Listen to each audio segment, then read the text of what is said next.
Bonjour, aujourd'hui c'est auprès de la croix en fleurs que nous voulons relire et méditer ce psaume 50. Pitié pour moi, mon Dieu, dans ta miséricorde. Ce psaume est attribué à David. Vous vous souvenez que le roi David a péché avec Bethsabée, la femme de Uri le Hittite. Et le prophète Nathan vient trouver David pour lui révéler son péché. Lorsque David prend conscience du péché, il se repent. Et il prie ce psaume 50, psaume de repentance, psaume dans lequel il demande la miséricorde.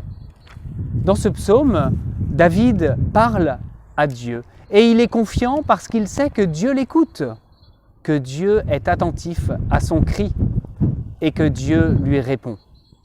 Dans la première partie du psaume, dans les versets 1 à 11, nous avons tout le vocabulaire du péché, le péché, la faute, l'offense, la connaissance du péché.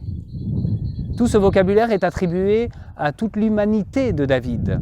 C'est toutes les dimensions de sa vie qui sont dans le péché. Même son histoire est blessée. Toute son humanité est blessée. Même ses os sont broyés. Le péché va jusqu'à l'intérieur même de son être. Mais dans ce péché, David professe avec foi la justice et la miséricorde de Dieu. Il reconnaît, comme une profession de foi, que Dieu lave et purifie. C'est Dieu qui sauve. Dieu lui assure une victoire contre le péché. La confession du péché est aussi toujours une reconnaissance de la miséricorde. Et voyez, en alternance, à chaque reconnaissance du péché, il y a une confession de la miséricorde. Au verset 6, « Ainsi tu peux parler et montrer ta justice, montrer ta victoire. » Au verset 8, « Tu veux la vérité, tu m'apprends la sagesse. » Au verset 10, « Fais que j'entende les chants et la fête. » Dans ce psaume, la confession du péché est toujours accompagnée d'une confession de la miséricorde. Ensuite, dans la deuxième partie du psaume, dans les versets 12 à 21, nous avons la vie du pardonné. La vie du pécheur pardonné est fragile.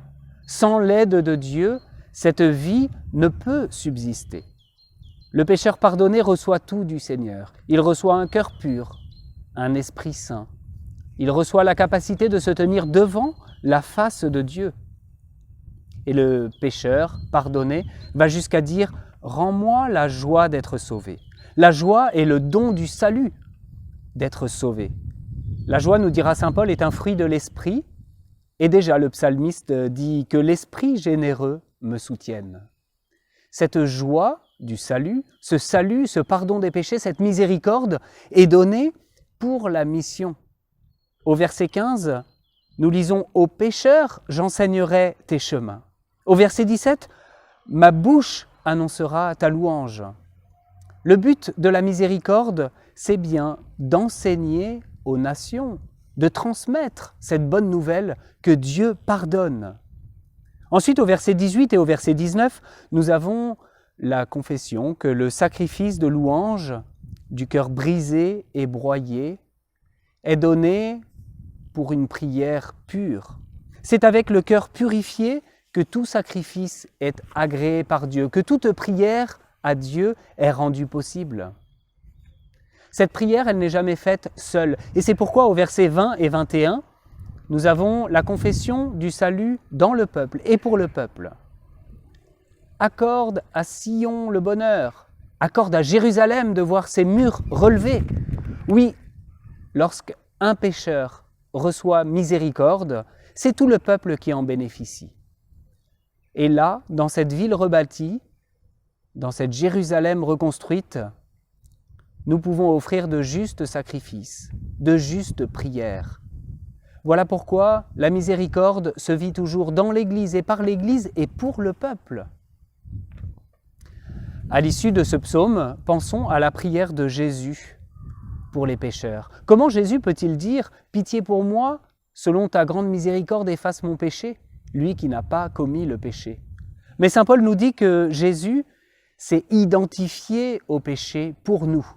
Pour nous, il n'a pas connu le péché en tant que pécheur, mais il a connu le péché en le prenant sur lui, en l'assumant.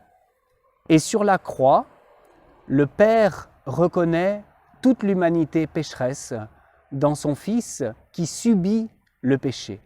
Tout le cri de détresse et l'appel à la miséricorde des hommes se réunit sur la croix et le Père, en contemplant son Fils crucifié, prend très au sérieux le péril des hommes, le péril du péché.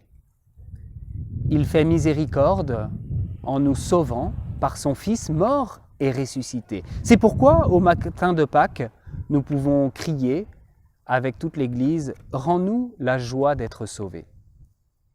Retenons 3 versets de ce psaume. « Selon ta grande miséricorde, efface mon péché.